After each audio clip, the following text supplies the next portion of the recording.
My last major retrospective style video highlighted the impact that Halo Combat Evolved had on not only first-person shooters, but also on the gaming market altogether. In that video, I praised Halo for its norm-changing features and innovations, and even gave a slight nod to the still beautiful-looking graphical fidelity of the 2001 title. With all that having been said, I decided I wanted to take a look at the opposite side of the spectrum, and not in a negative way, mind you. I dug up a little piece of Halo media that the once uninformed me thought was a bootleg or rip-off Halo game. However, after further research, I found out about a whole new style of homage paying, the demake phenomenon. In this video, I will be explaining what the demake phenomenon is, as well as going over the most well-known Halo demake, while showing gameplay and detailing the very brief history of this little game. So, let's start with the probably most glaring question: what is a demake? To better help anyone who might not know what demaking is, I've decided to first explain it through a more common phenomenon in the modern gaming market. Look at remasters.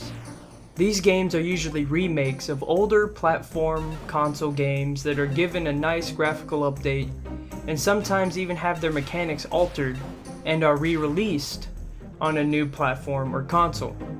Look at games like Gears of War Ultimate Edition, Halo 2 Anniversary, and Call of Duty Modern Warfare Remastered as a few of the many examples of remastering/remaking. Demaking is the same core concept as remastering, but in the opposite direction, so to speak. Demaking is the process of taking a newer game and retooling it and remaking it for an older console or platform. Imagine making a game that was originally made for the PS2, but remaking it for the PS1, or remaking a game that released for the SNES for the Commodore 64. The process of demaking is usually used in a lot of bootleg, knockoff games and consoles. Just look at JonTron's plug-and-play consoles video, or one of the countless insane rip-offs videos by Blame It on George, who I should credit as my inspiration for this video, for plenty of examples of bootleg games created using the demaking process. Well, now that we have a nice, well-rounded understanding of demaking and what it is, let's look at the most well-known Halo demake to be released, Halo 2600. The history of Halo 2600 is very brief and barred from any of the controversy or negative qualities that have been attributed to the previous Halo games I've covered. Halo 2600 was created by Ed Fries for the Atari 2600 game console. Fries was the former vice president of games publishing at Microsoft and was involved in Microsoft's acquisition of Bungie and the Halo name.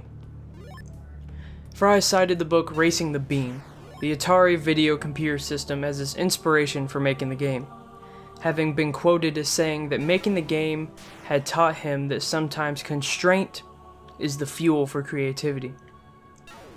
150 physical copies of the game, complete with manuals and box art, were sold at the 2010 Classic Gaming Expo, and was one of the 4 new Atari 2600 titles released by Atari Age.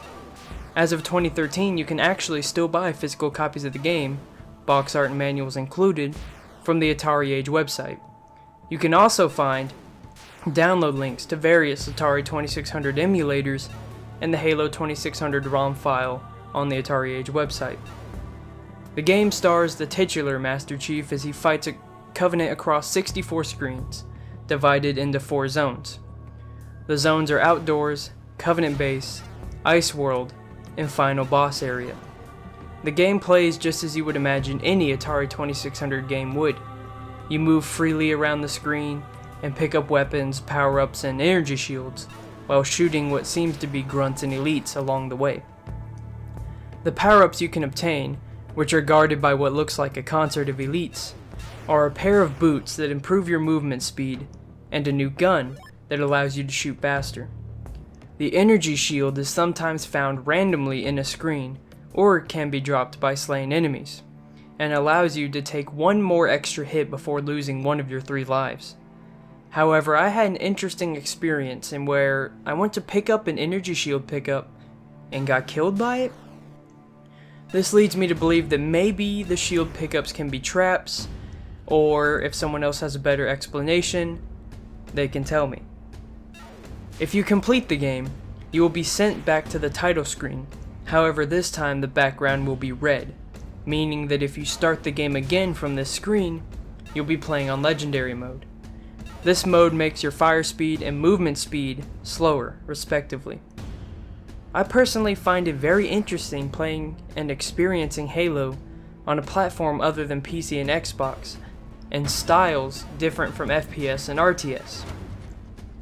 I'll be the first to admit that I am no good at classic Atari games, but I found the simplicity of the game very enticing and relaxing. A good change of pace from the most recent FPS Halo title, Halo 5, and its very fast pace and competitive style. Well, as I stated before, this game doesn't have some long and complicated history or any huge impact on the gaming market, much like its inspiration had. I just thought it would be cool to go over a lesser known piece of Halo media that puts the Master Chief and the player in a completely different, and dare I say, alien environment. The simplicity and rather archaic nature of the Atari 2600 definitely gives the game a very isolated feel compared to most other Halo media I've indulged in. Overall, I think it's good fun.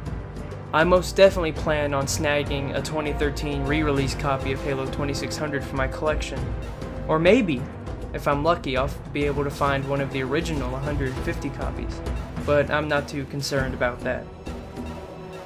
As always, I'll have download links in the description for the Atari 2600 emulator I use, and for the Halo 2600 ROM.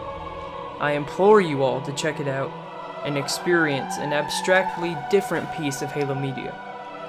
Well, with that being said, I hope you guys enjoyed this little video, and I'll see you in the next one.